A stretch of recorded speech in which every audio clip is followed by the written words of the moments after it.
Hola, soy el doctor Aarón Vázquez Díaz y les doy la bienvenida a nuestro tema número 2, el cual es técnicas cualitativas para el análisis de decisiones en salud. En la investigación en ciencias de la salud tenemos dos enfoques, el cuantitativo y cualitativo. En esta parte, sin duda, para nosotros como profesionales integrales, más a nivel maestría, necesitamos tener un conocimiento de diferentes técnicas que nos permitan tener un mejor conocimiento, ¿no? Y aquí es mucho desde comprender las poblaciones, comunidades, el proponer soluciones eficaces para diferentes problemas en el sector salud.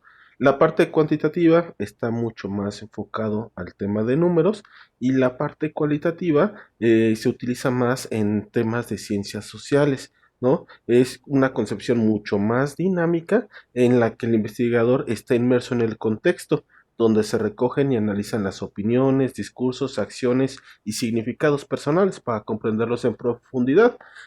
También es cuando muchas veces comprendemos la forma en que perciben, por decir, los pacientes, la calidad en el servicio, por otro lado, el cómo valoran las acciones que se realizan, si realmente se puede considerar si es bueno o malo cierto producto, pero es desde perspectivas, incluso en algunos puntos puede ser subjetivo, y es por ello que tenemos que comprender los métodos cualitativos.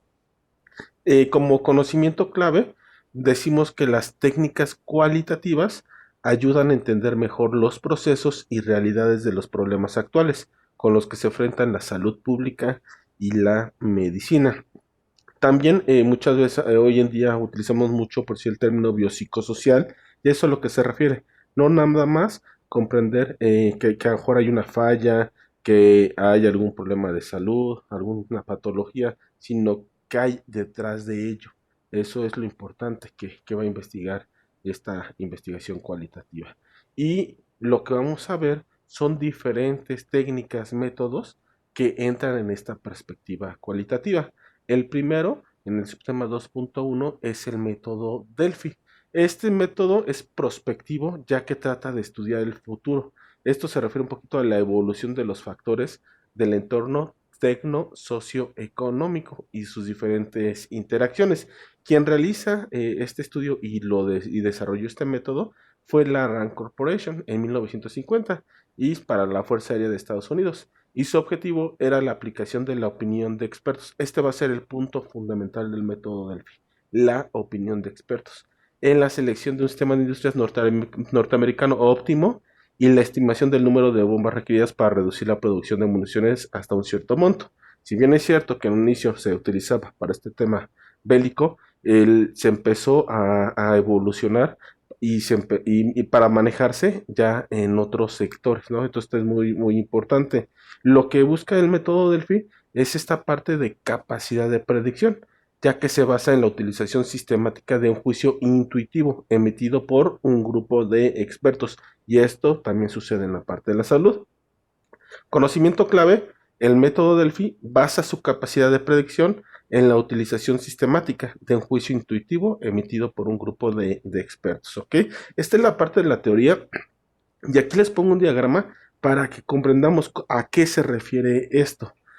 Primeramente, se designa un coordinador en esta técnica y se elabora un primer cuestionario. Este primer cuestionario muchas veces lo que va a buscar identificar es un problema o necesidad. Se hacen esos cuestionarios, esas encuestas, esas entrevistas.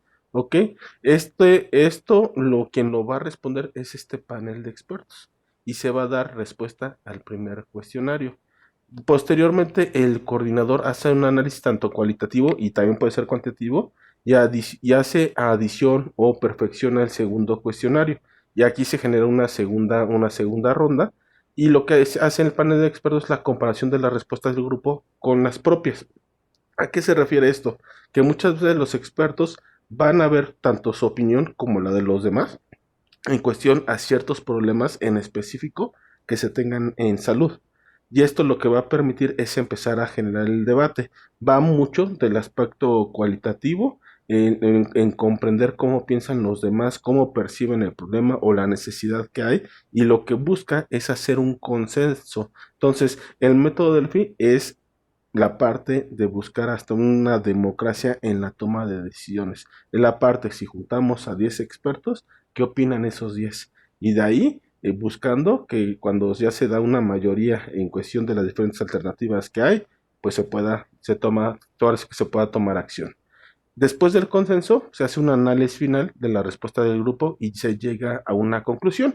Inclusive se hacen recomendaciones, en este caso, dependiendo del tipo de problema. Y esto pues se maneja mucho cuando se maneja de manera interinstitucional, inclusive en todo el tema de las diferentes subsistemas de salud que tenemos en nuestro país.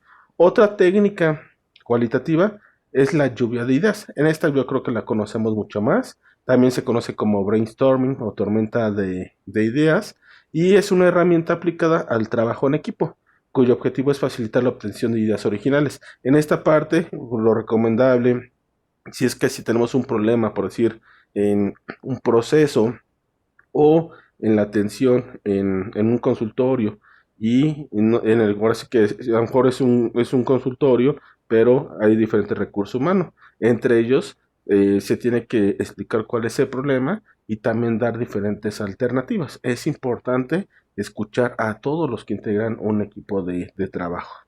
Como conocimiento clave, lluvia de ideas es una técnica que se utiliza para estimular la creatividad en un equipo de trabajo, ¿no? Y en esto también muchas veces lo que buscas es tener muchas veces hasta el pretexto para empezar a generar una comunicación buscando que esta también sea efectiva. También se pueden captar posibles oportunidades de mejora y los beneficios es la obtención de una amplia gama de ideas en un menor tiempo porque nos concentramos, nos enfocamos, el estímulo de la creatividad de los miembros del equipo de trabajo, la obtención de una amplia gama de ideas en un menor tiempo y el estímulo de la creatividad en cuestión de cómo vamos, cómo podemos ir perfeccionando, ¿no? Entonces, esto va a ser fundamental.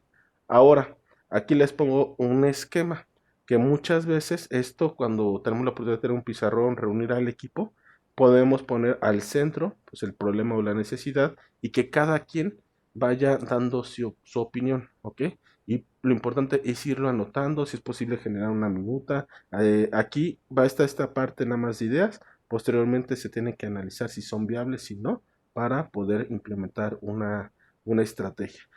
Algo también importante tengo que mencionar es que la lluvia de ideas, como te abre o es una apertura a la comunicación, es importante el seguimiento que se le dan a estas ideas. Si el equipo, en este caso, da sus ideas y ellos ven que no se llevan a cabo, puede ser desmotivante y puede ser contraproducente a lo que buscábamos con esta técnica. La siguiente es el business case, que también lo hemos escuchado. En muchas veces lo que desde la parte cualitativa es que tenemos que analizar el por qué realizamos un proyecto. Esto es muchas veces a lo mejor en temas de cuando queremos emprender un negocio de salud, de cuáles son las diferentes alternativas que tenemos o propuestas. También analiza el ciclo completo de vida del mismo, ¿no? Esto pasa en cuestión de todos los procesos que tienen que recorrer.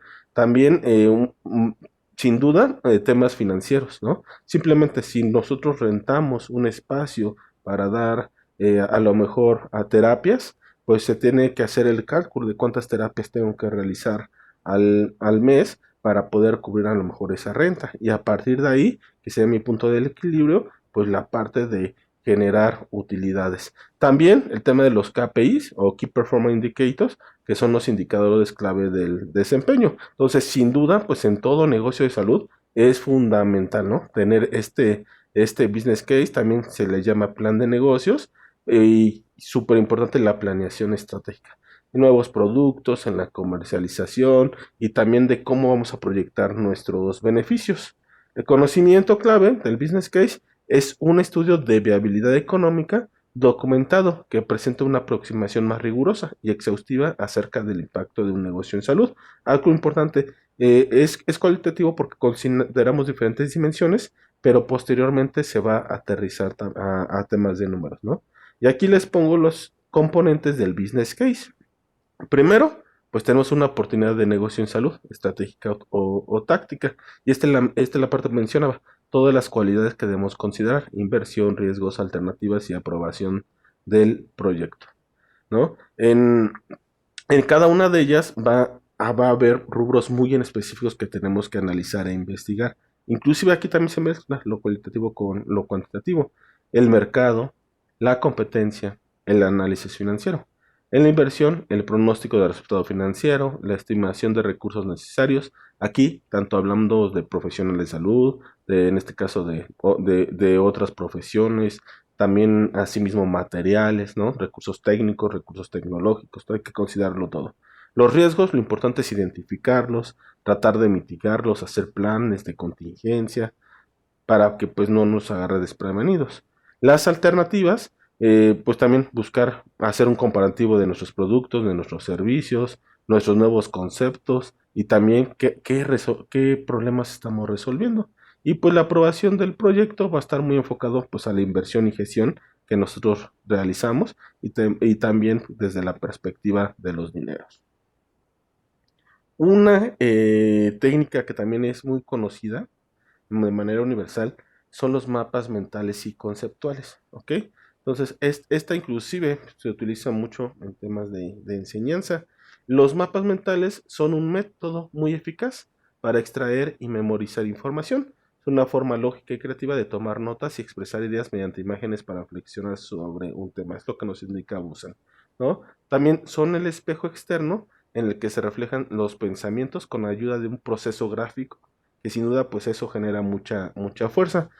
Como conocimiento clave, los mapas mentales y conceptuales permiten organizar y comprender ideas de manera significativa, ¿no? Entonces, la gran diferencia es el mapa mental nos ayudamos mucho de figuras, ¿no? Inclusive de dibujos, de imágenes. Y la parte de los mapas conceptuales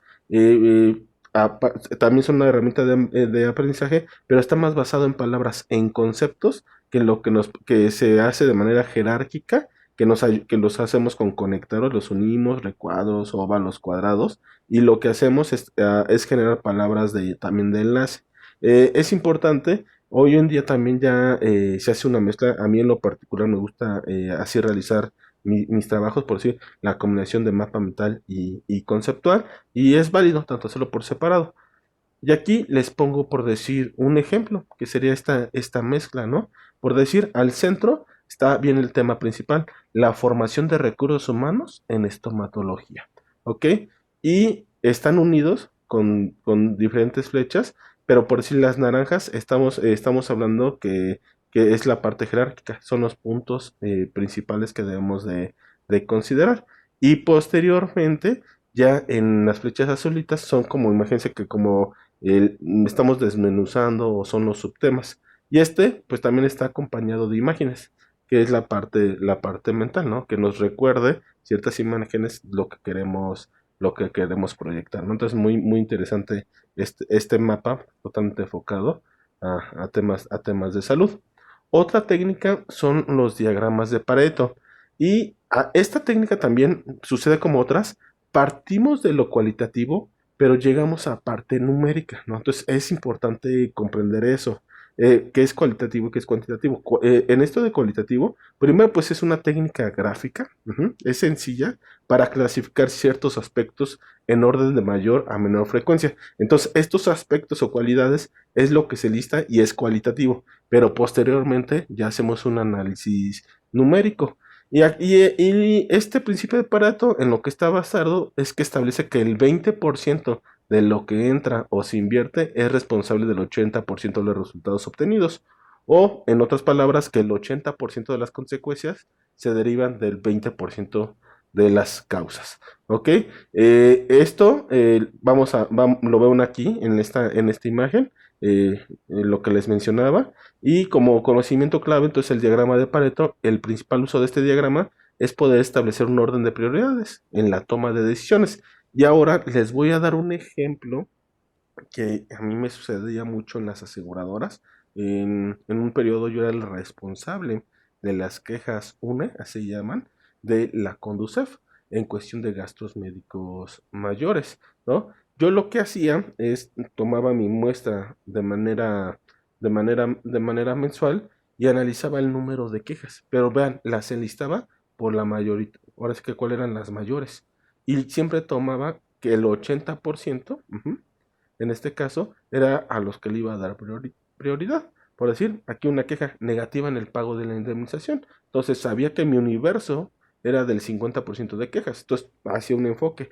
Y ahora sí que entrando ahí, investigando, analizando información, a lo mejor entraba al detalle del por qué no se pagaba, ¿no? Otro, solicitud de cancelación del contrato y o póliza no atendida y o no aplicada, ¿no? Entonces me genera otro tipo de problema. Pero esta queja es cualitativo porque es lo que expresan en este caso nuestros asegurados de gastos médicos mayores y el por qué meten una queja a Conducef. De esto cualitativo se convierte en una tabla sí numérica que yo puedo darle prioridad y de ahí pues ya se empiezan a generar diferentes estrategias que sería la toma de decisiones o análisis de decisiones basado en este tipo de técnica.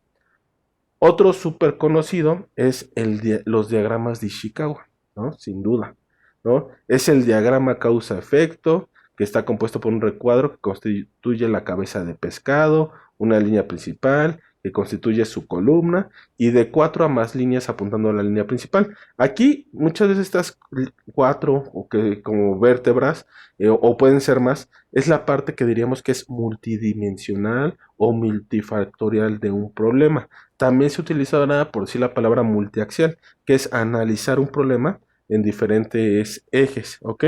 Y en esto lo que nos dice es la parte, pues, que estos puntos fundamentales van a ser espinas principales. Y cada espina principal tiene a su vez varias espinas. Y cada una de ellas puede tener a su vez de 2 a 3 espinas menores más. También partimos de lo general a lo particular. Conocimiento clave, el diagrama de Ishikawa es una herramienta para el análisis de los problemas que representa la relación entre un efecto y todas las posibles causas que lo ocasionan.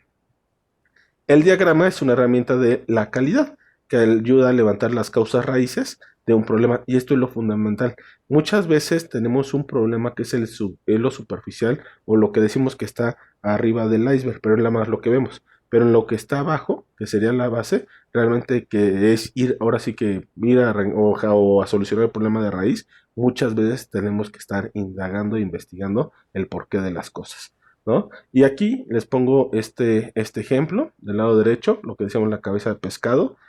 Ponemos la calidad como eje transversal de los sistemas de salud. Aquí el problema que podemos tener, que la calidad de atención no es óptima, que tenemos un aumento de riesgos y de efectos adversos, y se analiza desde diferentes dimensiones: factores de atención en salud, calidad en los servicios de salud, los factores del entorno, factores causales, falta de calidad y características de calidad. Y vamos a un ejemplo al tema de falta de calidad. En la calidad hablamos de a lo mejor una resistencia al cambio, de una falta de compromiso, de que a lo mejor no tenemos los recursos materiales necesarios, todo el tema de los insumos, de las medicinas, y que también pues muchas veces se toman decisiones políticas que tienen estos fines, pero no en la parte y que esté enfocado pues a mejorar el tema de la salud de la población, ¿no? Entonces, este es un ejemplo que permite comprender cómo se puede hacer el diagrama de Ishikawa. El siguiente, 2.7, es el método Sinfonía. Este método, déjenme platicarles, en México es poco conocido y poco utilizado. Sin embargo, de manera internacional, Estados Unidos y más en países de Europa, se usa mucho. ¿Por qué? Porque es una técnica de planificación nueva e innovadora con características flexibles. Y muchas veces lo que vamos a buscar es comprender la relación sistémica de una organización en base a 2 etapas básicas, lo que hace que el investigador indague para poder comprender los diferentes factores en el cual se desarrolla una estrategia, muchas veces de una empresa, de un instituto, de una organización, ¿ok? Y en temas de salud, pues no, ahora sí que es otra alternativa que tenemos. Este método, de hecho, fue desarrollado por una empresa consultora en Alemania que se llama Denkmodel, ¿ok? El, lo que te permite este tipo técnica es hacer una serie de etapas de análisis y de planificación, ¿no? Para pues, poder comprender la relación sistémica de factores. Conocimiento clave, método sinfonía, es una herramienta de planificación estratégica, flexible, interactiva y participativa para la solución de problemas de una organización. Y aquí les pongo ahora sí que el diagrama de esta técnica. Como veíamos, son 12 preguntas. Lo que se busca en esto es cómo tú respondes, en este caso, a un problema, cómo defines un objetivo, cómo desarrollas tu visión, partiendo de una pregunta orientadora, que es también como muy similar a lo que utilizamos en los foros, la pregunta detonadora. A eso se refiere, es empezar a como a generar el debate. El panorama del sistema, la selección de los factores, cómo definimos esos factores, la matriz de influencias, cómo podemos hacer un esquema sinóptico de correlaciones, o sea, cuando uno tiene que ver con el otro, el esquema de coordenadas, una interpretación sistémica, los diferentes escenarios que pueden pasar en cuestión de que cuando este problema no se resuelve, ¿no? Estrategias mediante la modificación de los factores y 12 estrategias mediante la modificación de las relaciones. Es como si aquí el problema pusiéramos al centro, por decir un ejemplo, el tema de la obesidad, ¿no? Es la parte de la pregunta, por si la pregunta estaría muy enfocada a investigar cuál es ahora sí que nuestra prevalencia o qué porcentaje de mexicanos tienen sobrepeso, ¿no? Eh, comprender nuestro panorama, los diferentes rangos de edades, por qué tenemos esos factores de riesgo, eh, por qué llegamos a ese punto, el tema por decir de la alimentación, del sedentarismo, comprender qué influencias tenemos, ¿no? La comida chatarra, de ahí empezar a hacer las correlaciones, que es todo lo negativo, cómo se combina, ¿no? Y esto pues nos genera más problemas. Y de este lado, lo que nos va a empezar a analizar es empezar ese análisis al futuro, cuestión de los diferentes escenarios y qué estrategias podríamos realizar. Uno enfocado a factores y otras a relaciones. Factores, pues es comprender el por qué tenemos obesidad y la relación es la parte de qué podríamos hacer en conjunto para poder atacar este problema, ¿no? Ahora, las técnicas cualitativas tienen tanto ventajas como desventajas, ¿no? Pero realmente no es que lo cualitativo o lo cuantitativo sean mejores uno o el otro, realmente se complementan, ¿no? En esta parte también es muy importante mencionar que en esto de la investigación colectiva, realmente lo que se busca representar es la perspectiva de un usuario, de un cliente, un paciente, un asegurado en lugar de nuestra propia comprensión sesgada desde una perspectiva. Y esto, pues, muchas veces puede conducir a malentendidos problemáticos. La investigación cualitativa tiene menos valor que la investigación cuantitativa y el otro, ¿no? Muchas veces se puede generar este tipo de debate, ¿no? Un punto es que la investigación cualitativa no necesita ser metódica y estructurada, ¿no? Porque observar o hablar con las personas no requiere ninguna preparación o conocimiento real, algo que no es cierto. Esto es una de las críticas. ¿Qué es lo que sucede? Muchas veces cuando, por decir, si estamos hablando del trato digno, por decir, ¿no? Muchas veces en la parte cualitativa se va a analizar desde la perspectiva del paciente o derechohabiente, o del usuario, pero también se puede hacer desde la perspectiva del trato digno de los profesionales de la salud, de la parte operativa, o también desde la alta dirección. Entonces es importante comprender la parte de cómo puede ser esta parte que mencionas que puede ser subjetiva, pero también comprender desde qué enfoque estamos analizando el problema. A veces que si lo hacemos en los diferentes niveles sería genial, pero no siempre es posible. Conocimiento clave, método cualitativo, proporciona una comprensión profunda de algo que es imposible reducir a números. Y en el último subtema 2.9, las recomendaciones para su aplicación o uso. Los investigadores cualitativos buscan respuestas a sus preguntas en el mundo real. Recogen lo que ven, oyen, leen de personas, de lugares, de acontecimientos y actividades. Su propósito es informarse acerca de algún aspecto del mundo social y generar nuevos conocimientos que puedan ser aplicados para el propio bienestar de la sociedad. Conocimiento clave, investigación cualitativa, es la concentración teórica y metodológica de las complejas relaciones entre los significados personales y sociales, las prácticas individuales y culturales, y el entorno material o contexto. Y también hay que mencionar que existen acontecimientos importantes que están impulsando la demanda de pericia cualitativa en el campo de la salud internacional. 3 puntos. Los avances en los conocimientos transculturales acerca de la salud y el comportamiento humano relacionado con ella. 2. Los perfiles mundiales de salud. Y 3. Una mayor conciencia de los problemas vinculados con los derechos humanos, ¿no? Aquí, para comprender mejor este punto, les pongo el ejemplo del tema de la migración, ¿no? En este caso, población, habitantes de Centroamérica quieren llegar a Estados Unidos, ¿no? Hay un fenómeno de migración y tienen que pasar por nuestro país. Esto es, la parte colectiva es empezar a analizar el por qué, ¿ok? ¿Por qué quieren llegar ahí?